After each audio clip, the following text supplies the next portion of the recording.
Hi hello ನಮಸ್ಕಾರ ಎಲ್ರಿಗೂ ಮನೆಮದ್ದು ಯೂಟ್ಯೂಬ್ ಚಾನಲ್ಗೆ ಎಲ್ಲರಿಗೂ ಸ್ವಾಗತ. ಹಿಪ್ಪಲಿ ಅನ್ನೋದನ್ನು ತುಂಬ ಜನ ಕೇಳಿರ್ತೀರ ಅಂದ್ಕೊಳ್ತೀನಿ. ಹಿಪ್ಪಲಿ ಅಂತಾರೆ, ಪಿಪ್ಪಲಿ ಅಂತ ಹೇಳ್ತಾರೆ, ಕೆಲವರು long pepper, Indian long pepper ಅಂತ ಕೂಡ ಕರೀತಾರೆ. ಸೊ ಇದರ ಹೆಲ್ತ್ ಬೆನಿಫಿಟ್ಸ್ ಕೆಲವರಿಗೆ ಗೊತ್ತಿರಲ್ಲ ಅಂತ ಅಂದ್ಕೊಳ್ತೀನಿ. ಕಫಕ್ಕೆ ಯೂಸ್ ಮಾಡ್ತಾರೆ ಅನ್ನೋದು ನಾರ್ಮಲ್ ಆಗಿ ಗೊತ್ತಿರುತ್ತೆ, ಬಟ್ ಎಲ್ಲದೂ ಡೀಟೇಲ್ ಆಗಿ ಗೊತ್ತಿರಲ್ಲ. ಇವತ್ತು ನಾನು ಅದು ಯಾವ್ಯಾವ ರೀತಿಯಲ್ಲಿ ಹೆಲ್ಪ್ ಆಗುತ್ತೆ ಅನ್ನೋದನ್ನು ವಿಡಿಯೋದಲ್ಲಿ ಹೇಳ್ತಾ ಹೋಗ್ತೀನಿ. ಅದು ಏನು ಅಂತ ನೋಡಬೇಕಂತ ಹೇಳಿದರೆ ಈ ವಿಡಿಯೋನ ಪೂರ್ತಿ ನೋಡಿ. ಹಾಗೆ ನೀವು ಯಾರಾದರೂ ಇನ್ನು ನನ್ನ ಚಾನಲ್ನ ಸಬ್ಸ್ಕ್ರೈಬ್ ಮಾಡಿಲ್ಲ ಆದರೆ ಪ್ಲೀಸ್ ಸಬ್ಸ್ಕ್ರೈಬ್ ಮಾಡಿ, ಹಾಗೆ ಪಕ್ಕದಲ್ಲಿರುವ ಬೆಲ್ ಐಕಾನ್ನ ಕ್ಲಿಕ್ ಮಾಡಿ. ಹಿಪ್ಪಲಿ ಈ ವರ್ಡ್ ತುಂಬ ಜನ ಕೇಳಿರ್ಬೋದಲ್ವಾ. ಹಿಪ್ಪಲಿಗೆ ಪಿಪ್ಪಲಿ ಅಂತ ಕೂಡ ಹೇಳ್ತಾರೆ, ಕೆಲವರು ಇಂಡಿಯನ್ ಲಾಂಗ್ ಪೆಪ್ಪರ್ ಅಂತಾರೆ, ಲಾಂಗ್ ಪೆಪ್ಪರ್ ಅಂತ ಕೂಡ ಹೇಳ್ತಾರೆ. ಇದು ಎಷ್ಟೊಂದು ಬೆನಿಫಿಷಿಯಲ್ ಅಂತ ಹೇಳಿದರೆ ನಮಗೆ ನಮ್ಮ ದೇಹದ ಪ್ರತಿಯೊಂದು ಅಂಗದ ಆರೋಗ್ಯಕ್ಕೆ ಕೂಡ ಇದು ಹೆಲ್ಪ್ ಆಗುತ್ತೆ.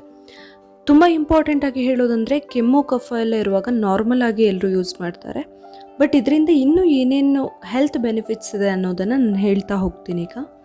ಸೊ ಮೊದಲನೇದು ತುಂಬ ಇಂಪಾರ್ಟೆಂಟ್ ಒನ್, ಇದು ನಮ್ಮ ದೇಹದಲ್ಲಿ ಆಗುವಂತಹ ಇನ್ಫೆಕ್ಷನ್ಗಳನ್ನೆಲ್ಲ ದೂರ ಮಾಡೋಕ್ಕೆ ಹೆಲ್ಪ್ ಮಾಡುತ್ತೆ. ಅಂದರೆ ಇದರಲ್ಲಿ ಆ್ಯಂಟಿ ಬ್ಯಾಕ್ಟೀರಿಯಲ್, ಆ್ಯಂಟಿ ವೈರಲ್ ಹಾಗೆ ಆ್ಯಂಟಿ ಫಂಗಲ್ ಗುಣಗಳಿರೋದ್ರಿಂದ ನಮಗೆ ಬ್ಯಾಕ್ಟೀರಿಯಾ, ವೈರಸ್ ಅಥವಾ ಫಂಗಲ್ ಇನ್ಫೆಕ್ಷನ್ ಎಲ್ಲ ಆಗೋದಿದ್ರೆ ಆ ಇನ್ಫೆಕ್ಷನ್ಗಳನ್ನು ತಡೆಯೋದಕ್ಕೆ ಇದು ಹೆಲ್ಪ್ ಮಾಡುತ್ತೆ. ನಮ್ಮ ದೇಹದಲ್ಲಿ ಶಕ್ತಿನ ಜಾಸ್ತಿ ಮಾಡುತ್ತೆ, ರೋಗ ನಿರೋಧಕ ಶಕ್ತಿನ ಜಾಸ್ತಿ ಮಾಡುತ್ತೆ. ಇನ್ನು ಎರಡನೇದು ತುಂಬ ಇಂಪಾರ್ಟೆಂಟಾಗಿ ನಾನು ಆವಾಗಲೇ ಏನು ಹೇಳಿದೆ, ಕೆಮ್ಮು ಕಫಕ್ಕೆಲ್ಲ ನಾರ್ಮಲಿ ಎಲ್ಲರೂ ಯೂಸ್ ಮಾಡ್ತಾರೆ ಅಂತ ಹೇಳಿ. ಸೊ ಕೆಮ್ಮು ಕಫ, ಶ್ವಾಸಕೋಶದ ತೊಂದರೆಗಳು, ಅಸ್ತಮಾ ಈ ಥರ ಪ್ರಾಬ್ಲಮ್ಸಿಗೆಲ್ಲ ಇದು ಬೆಸ್ಟ್ ಅಂದರೆ ಬೆಸ್ಟ್ ಮೆಡಿಸಿನ್ ಅಂತ ಹೇಳಬಹುದು. ಚಿಕ್ಕ ಮಕ್ಕಳಿಂದ ಹಿಡಿದು ದೊಡ್ಡವರ ತನಕ ಯಾರು ಬೇಕಾದರೂ ಯೂಸ್ ಮಾಡಬಹುದು. ಇದು ಏನು ಪ್ರಾಬ್ಲಮ್ ಇರೋದಿಲ್ಲ ಇದರಿಂದ.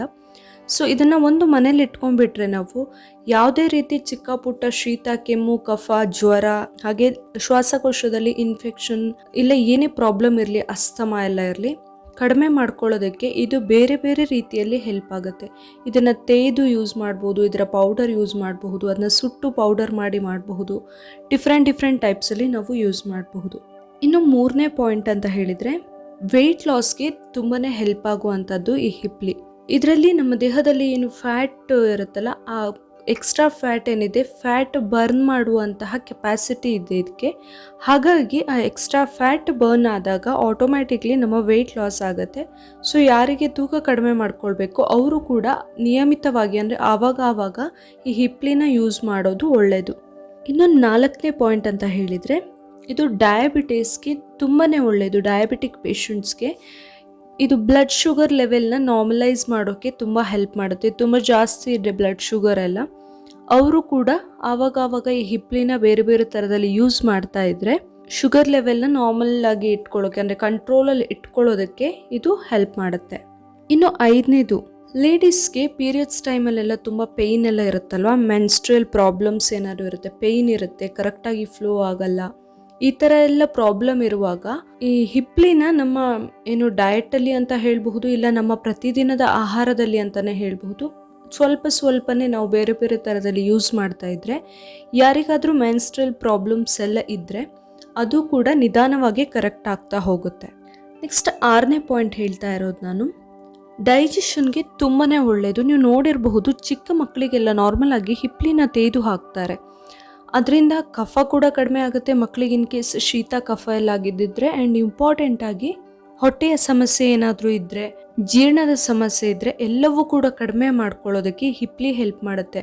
ಆದ್ದರಿಂದ ಚಿಕ್ಕ ಮಕ್ಕಳಿಗೆ ಅದನ್ನು ತೇದು ಸುತ್ತೌಷಧ ಅಂತ ಹಾಕ್ತಾರೆ. ಅದರ ವಿಡಿಯೋನ ನಾನು ಆಲ್ರೆಡಿ ಶೇರ್ ಮಾಡಿದ್ದೆ, ನೀವು ಅದನ್ನು ಬೇಕಂದರೆ ನೋಡಬಹುದು. ಸೊ ಈ ಹಿಪ್ಪಲಿನ ನಾವು ಚಿಕ್ಕ ಮಕ್ಕಳಿಗೆ ಕೂಡ ಡೈಜೆಷನ್ ಪ್ರಾಬ್ಲಮ್ ಇದ್ದರೆ ಸ್ವಲ್ಪ ತೇದಿ ಹಾಕಬಹುದು, ತುಂಬಾ ಒಳ್ಳೆಯದು. ಇನ್ನೊಂದು ನೆಕ್ಸ್ಟ್ ಪಾಯಿಂಟ್ ಹೇಳ್ತಾ ಇರೋದು, ಕೊಲೆಸ್ಟ್ರಾಲ್ ಕಡಿಮೆ ಮಾಡ್ಕೊಳ್ಳೋದಕ್ಕೆ ಇದು ತುಂಬಾ ಒಳ್ಳೆಯದು. ನಮ್ಮ ದೇಹದಲ್ಲಿ ಕೆಟ್ಟ ಕೊಲೆಸ್ಟ್ರಾಲ್, ಬ್ಯಾಡ್ ಕೊಲೆಸ್ಟ್ರಾಲ್ ಏನಿರುತ್ತೆ ಅದನ್ನು ಕಡಿಮೆ ಮಾಡೋದಕ್ಕೆ ಕೂಡ ಈ ಹಿಪ್ಪಲಿ ಹೆಲ್ಪ್ ಮಾಡುತ್ತೆ. ಹಿಪ್ಪಲಿನ ನಾವು ಆಹಾರದಲ್ಲಿ ಅಥವಾ ನಿಯಮಿತವಾಗಿ ಯಾವುದ್ಯಾವುದೂ ಥರದಲ್ಲಿ ವಾರಕ್ಕೆ 2-3 ಸಾರಿ ಅದು ತೊಗೊಳ್ಬಹುದು, ಇಲ್ಲ ದಿನ ತೊಗೊಳ್ಳೋದಾದರೆ ಲೈಟಾಗಿ ತೊಗೊಂಡ್ರೆ ಸಾಕಾಗುತ್ತೆ, ಸ್ವಲ್ಪನೇ ತೊಗೊಂಡ್ರೆ ಸಾಕಾಗುತ್ತೆ. ಸೊ ಅಷ್ಟನ್ನು ನಾವು ಯೂಸ್ ಮಾಡ್ತಾ ಇದ್ದ ಹಾಗೆ ಈ ಎಲ್ಲ ಪ್ರಾಬ್ಲಮ್ಸ್ಗಳು ಸಾಲ್ವ್ ಆಗೋದ್ರ ಜೊತೆಗೆ ನಮ್ಮ ಬ್ಯಾಡ್ ಕೊಲೆಸ್ಟ್ರಾಲ್ ಏನಾದರೂ ಇದ್ದರೆ ನಮ್ಮ ದೇಹದಲ್ಲಿ ಅದನ್ನು ಕೂಡ ಹೊರಗೆ ಹಾಕೋದಕ್ಕೆ ಹಿಪ್ಪಲಿ ಹೆಲ್ಪ್ ಮಾಡುತ್ತೆ. ನೋಡಿದ್ರಲ್ಲ, ನೋಡೋಕ್ಕೆ ಎಷ್ಟು ಚಿಕ್ಕದಾಗಿರುವಂತಹ ಹಿಪ್ಪಲಿ ನಮ್ಮ ದೇಹಕ್ಕೆ ಯಾವ್ಯಾವ ರೀತಿಯಲ್ಲಿ ಹೆಲ್ಪ್ ಆಗುತ್ತೆ ಅಂತ ಹೇಳಿ. ನಾವು ಇದನ್ನು ಆವಾಗವಾಗ ಯೂಸ್ ಮಾಡ್ತಾ ಇದ್ದರೆ ನಾವು ಆರೋಗ್ಯವಂತರಾಗಿ ಇರಬಹುದು, ರೋಗ ನಿರೋಧಕ ಶಕ್ತಿ ಕೂಡ ಜಾಸ್ತಿ ಮಾಡ್ಕೊಳ್ಬಹುದು. ಸೊ ಇವತ್ತಿನ ಈ ಟಿಪ್ಸ್ ನಿಮಗೆ ಇಷ್ಟ ಆಗಿದ್ದರೆ ಪ್ಲೀಸ್ ನನ್ನ ಮನೆಮದ್ದು ಯೂಟ್ಯೂಬ್ ಚಾನಲ್ನ ಸಬ್ಸ್ಕ್ರೈಬ್ ಮಾಡಿ, ಹಾಗೆ ಈ ವಿಡಿಯೋನ ಲೈಕ್ ಮಾಡಿ, ಹಾಗೆ ಶೇರ್ ಮಾಡಿ. ನಾಳೆ ಇನ್ನೊಂದು ಹೊಸ ವಿಡಿಯೋದೊಂದಿಗೆ ಮತ್ತೆ ಬರ್ತೀನಿ. Thank you.